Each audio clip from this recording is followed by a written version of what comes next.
Hello, Jamie Laszlo here from CH Tranquility.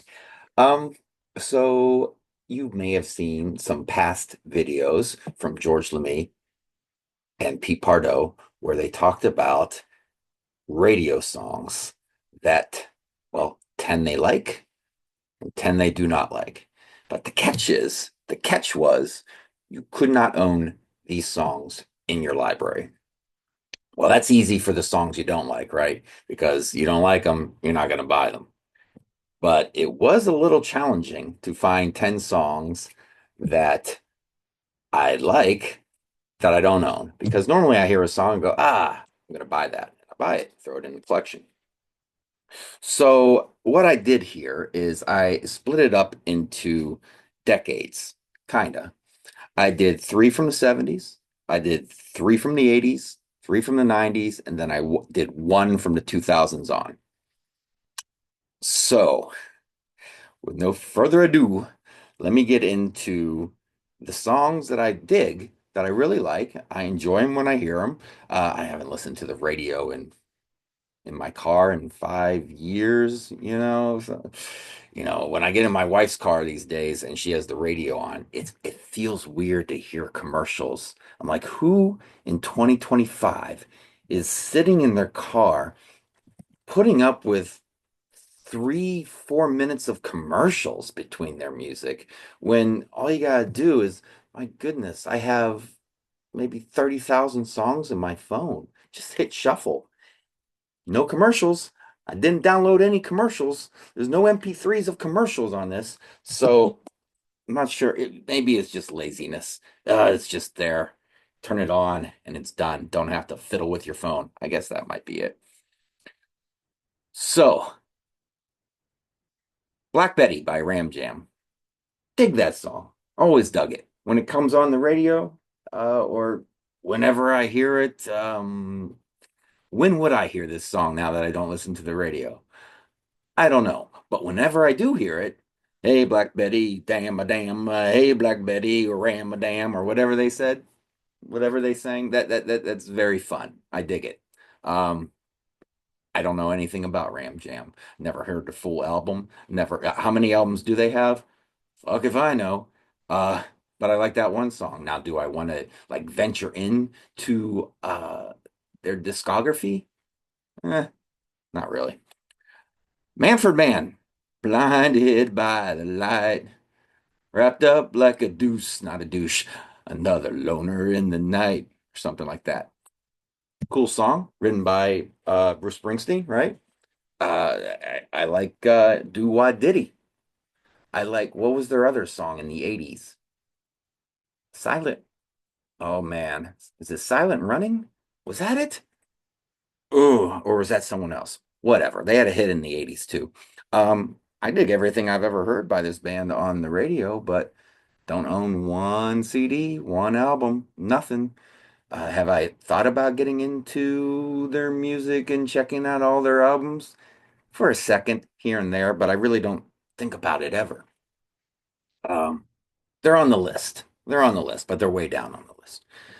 Uh, Humble Pie. Do I own any Humble Pie? No. Um, but I like 30 Days in the Hole. I've been hearing that song since I was way young. You grow up in Pittsburgh and listen to WDVE, and that station has been playing that song since the day it came out. I'm sure I haven't listened to DVE regularly in a very long time. I bet they're still playing that once a day every day.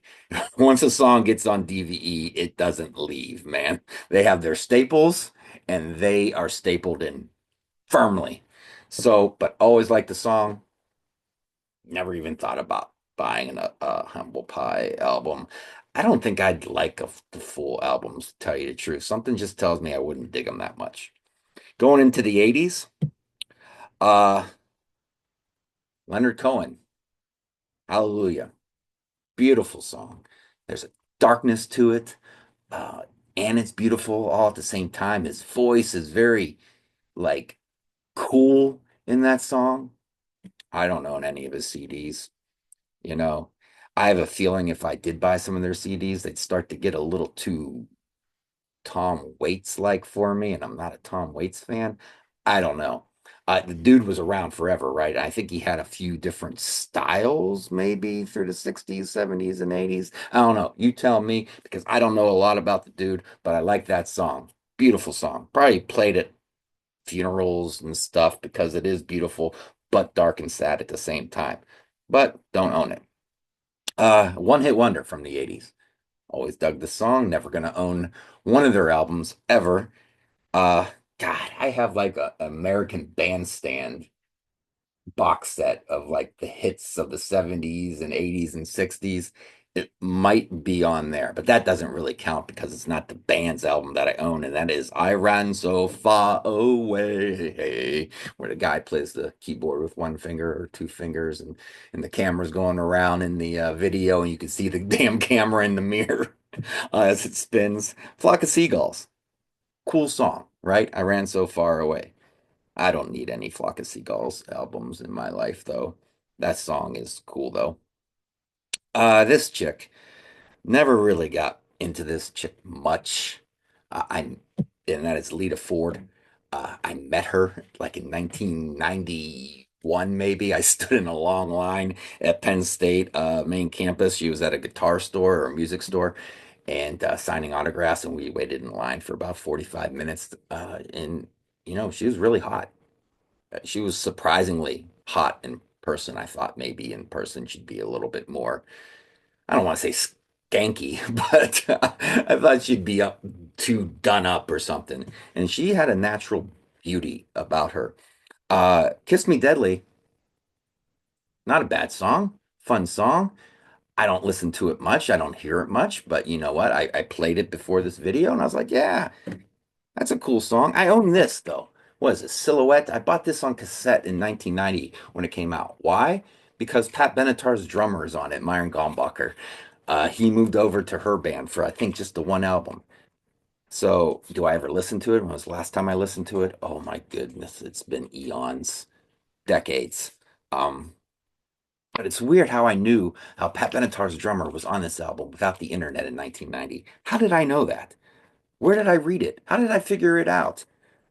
How did we know anything before the internet? How did we drive any place before MapQuest or before Google Maps or anything like that? GPS? How did we do anything before the internet? How did we communicate without texting? I know it's weird, but somehow I figured it out and bought.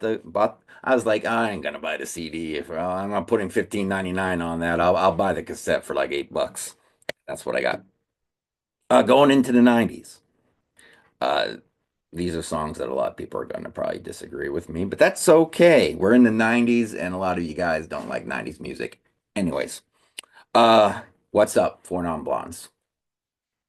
I always thought it was a cool song. I thought the chick had a cool voice, kind of reminded me of Concrete Blonde. I was like, oh, reminds me of Concrete Blonde, and both bands have blonde in the title. How weird. My wife, Grace, when I played it for her years ago and told her it was Four Non Blonde, she's like, I always thought it was Cher. I can see that.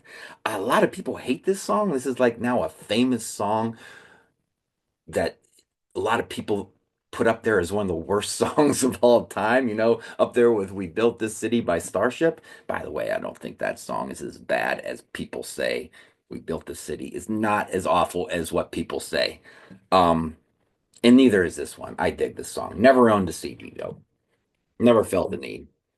I think I downloaded the song maybe a long time ago. Just the one MP3 of that one song, but never bought the album. Um, Bare Naked Ladies. Not a huge fan. Don't own any of their albums, and you can find them at thrift stores for a buck or two. But Old Apartment. This is where we used to live. Love that song, Old Apartment. In 1 week, it's been 1 week since just something looked at me or something. Couple cool songs there, right? Don't need any Bare Naked Ladies in my life, though. Let me take that back. I'll take all the Bare Naked Ladies I can get.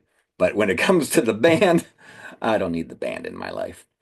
This next one, we'll do a pop song from the 90s because I think there was a lot of good R&B and pop songs in the 90s. And this one, I don't own any Spice Girls albums.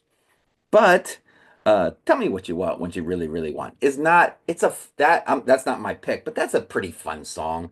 Uh, I could see how some people could think it's annoying, but you watch that in that video though, where they're jumping around in like sports bras and stuff, and like two of them, Scary and Posh, might be just having the sports bra on. They're jumping around. Yeah, not annoying to me at all. But two become one. I think, which was their ballad that came out in the 90s. Even in the 90s, I dug that song, dug the video. Um, Great melody in that song. I need some love like I never needed love before. Wanna make love to ya, baby. Had a little love. Now I'm back for more. Great melody. Great songwriting. Great melody in that song. Um, now the Spice Girls, were they the best singers? No. Did they play instruments? I don't know. Not that I know of, but maybe. But they had a certain something. They had a certain it factor, something that made them feel fun. Like some girls you'd like to go bar hopping with, maybe. Uh, so yeah, and I think they were for younger girls in the 90s, I think they were kind of like our version of Kiss to them, where everybody, growing up in the 70s, who's your favorite Kiss member? Oh, I love Ace Frehley. Well, I'm a Gene Simmons kind of guy. Oh, Peter Criss doesn't get enough love. I think girls growing up in the 90s was like, well, I like Sporty Spice and I like Baby. Well, I'm more of a scary girl myself. So that was kind of cool for those kids growing up. I did check on Amazon. I don't know. I check every once in a while to see if the price comes down. But over the last year, I've been checking for the Spice Girls Greatest Hits CD. I think they want 16.99 for it. Look, I like a couple Spice Girls songs, but I ain't spending 17 bucks on the greatest hits, especially for a CD I feel like I should be finding out in the wild used for like $3. Um, all right. Song I like from the 2000s up.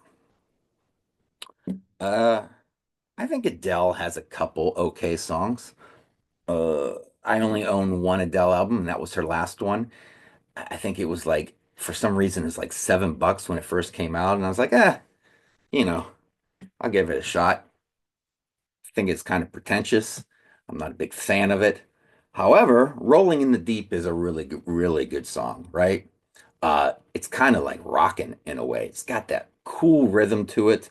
Um, and that's off her second album, 21, which has sold a bazillion copies. It's like the 2010s version of Tapestry by Carole King or Jagged Little Pill by Alanis Morissette.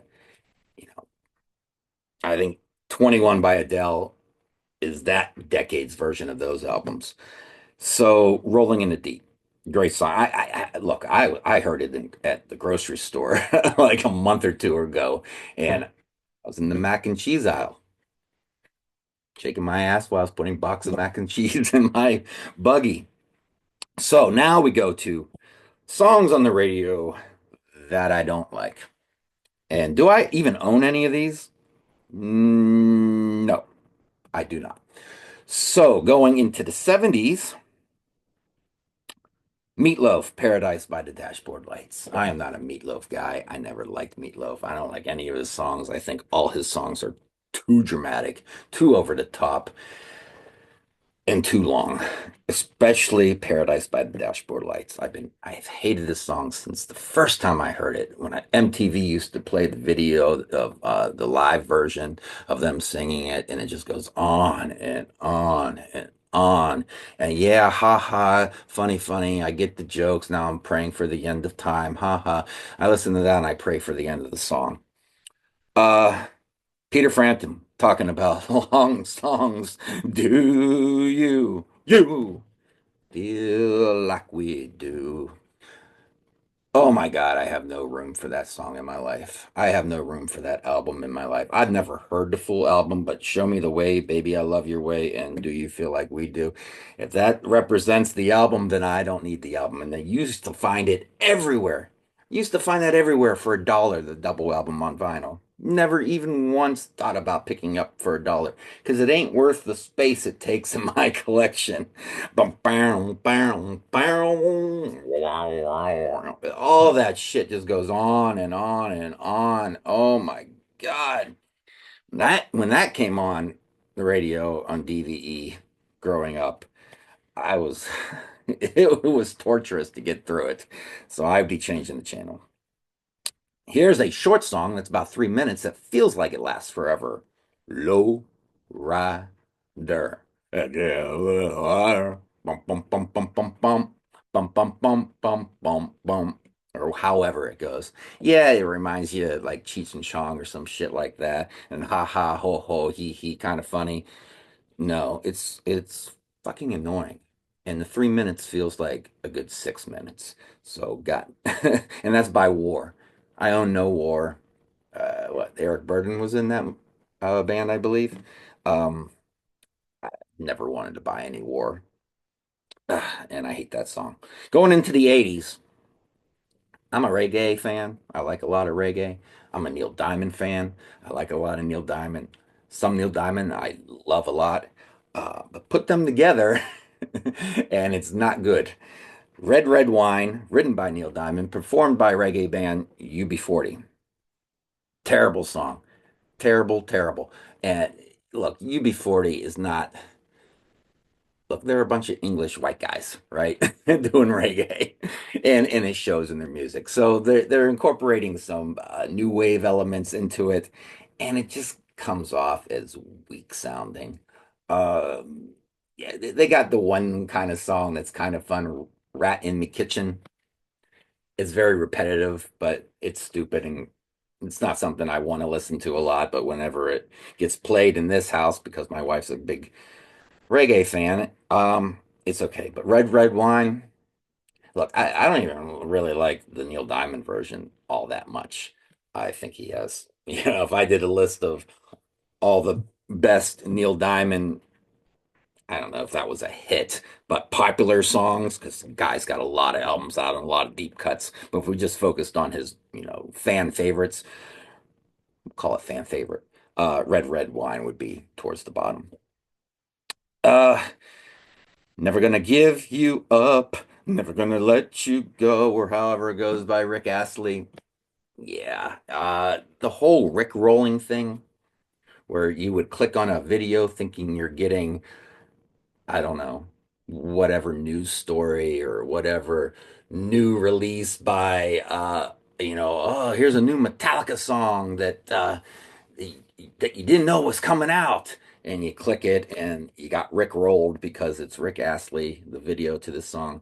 Well, that was funny for a minute, for literally a minute. The first time it happened to me, that 60 seconds, I was like, ha, funny. The second time, no. Third time, no. The decades that this bullshit's been going on, no. It's just not funny anymore. And the song's annoying. My wife loves it a lot, still to this day. So I still have to hear it sometimes. Next one. This guy has a really cool song. I don't know much about Krista Berg, but I think Don't Pay the Ferryman rocks. That song, it's kind of like a artsy, proggy rock song. It almost sounds like a saga song. Don't Pay the Ferryman. Great song. Lady in Red, however, fucking terrible. Terrible. The notes are just strung out like taffy. Oh, condense those notes and get the song over 3 times shorter than however long the song is. Lady in Red. Ooh, gets on my nerves. Don't like Lady in Red. Going into the 90s, now there's a lot of annoying alt rock songs from the 90s, but hit it with the let's start off with the biggest, most annoying alt rock band from the 90s, and that's Smash Mouth. Hey now, you're an all-star. Oh, my God, come on, man. Smash Mouth was the worst. I know the lead singer recently died in RIP. But look, that doesn't hinder the fact that uh he was known to be an asshole. And his music sucked too. So got no room for Smash Mouth in my life. Um, Only Want to Be With You Hoo Hoo by Hootie and the Blowfish. Just terrible. Look, I in the 90s when that album came out, I did telemarketing and I was sitting by a phone constantly. Hey, you want tickets to the Funny Bone? It was for the Funny Bone. And I actually called and made these people feel like they won tickets at a discounted rate for to come to the Funny Bone. And a lot of people were like happy to hear from me, so it wasn't like I was trying to sell magazines. Anyways, we had DVE on the speakers in the building, and it was just me and some dude, just two of us making these phone calls. And I used to call the radio station all the time and request music. And that afternoon DJ knew me by my voice that I called so much. He'd hear, I go, hey, Jamie from Mount Washington, what's up? And the first time I heard Hootie and the Blowfish, I called and I said, holy cow, dude, Hootie blows. He's like, oh, you don't like that stuff. I was like, I do not. I had no idea at the time how big that album and that band was going to get for the next 3 or 4 years. So boring. Oh my God, so bland, so vanilla, and so boring. The next one's a little bit more of a deep cut from the 90s. And that is Counting Blue Cars by Dishwalla. Uh, Tell me all your thoughts on God, 'cause I really want to hear them. I don't have the lyrics in front of me. Something like that. Just annoying. You know what? When a lot of people say, "Oh my God, I hate rock from the 90s." I think this is what they think of that type of shit. And yeah, there is a lot of that type of shit from the 90s. But, however, there's also a lot of good shit from the 90s, you know? So it's almost, you know what? As time goes on, there's probably more bad shit from the 90s, popular rock music wise, and good shit. You know, I'm gonna say it's 60-40. 60 bad, 40 good. But the 40% I really like. Another thing about that song, it's got some slick drumming in it. I listened to it before this video. I was like, that's some slick drumming. And if you're doing some cool drumming like that and your song still sucks, your song really sucks. After 2000, holy shit, take your pick. Take your pick. Throw a dart blindfolded. You're gonna hit a shitty song. Put on the radio right now.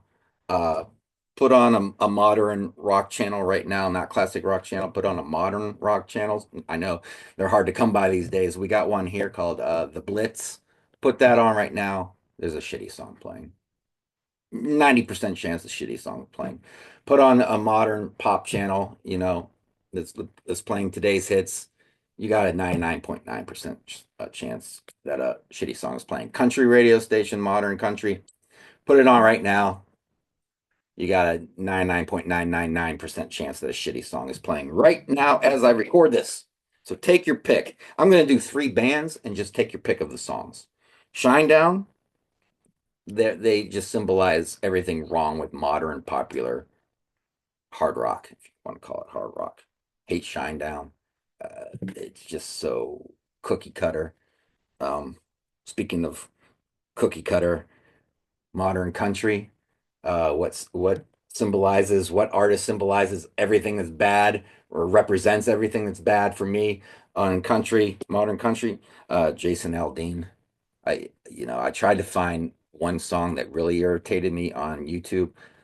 I couldn't get past 2 seconds of each song. I couldn't. I couldn't. Speaking of which, when it comes to modern rap or pop or R&B or whatever, Drake, holy shit, man, auto-tune bullshit. I listened to about eight because I heard a Drake song when I went to Vegas last summer, and it was by the pool. I Shazammed it. I was like, holy crap, that's Drake. It was one of the worst songs I ever heard in my life. And I tried to find it today on YouTube. So I listened to about, I don't know, 7 or 8 songs. And every time, every song, about 2 or 3 seconds into each one, I would say something like, shut the fuck up. You're fucking ridiculous, Skip. All this, fuck you, Skip. It's all ridiculous. It's terrible. Um, yeah, so I just got reminded this morning by listening to some Drake and Jason Aldean how bad music is today, popular music. So that's why I live in the underground. Anyways, so there's my list. I don't know if anyone else is gonna do this, but you got me, you got Pete, and you got George. So there's three for you. And put your comments down in the bottom. Tell me how I gotta check out Ram Jam and Man for Man and tell me what albums I need to buy. So until then, visit us on the web at www.seatranquility.org. We're on Facebook, we're on YouTube all together, all the damn time. Check out the merch page and do the Ko-fi, however you want to say it. Do the membership too. Be a member for a couple bucks. And you can also do the cameo and all sorts of shit like that. Hit the like and the subscribe and comment below and all that crap. So until you see me again, probably on the review crew or something, everybody, take care. I'll see you.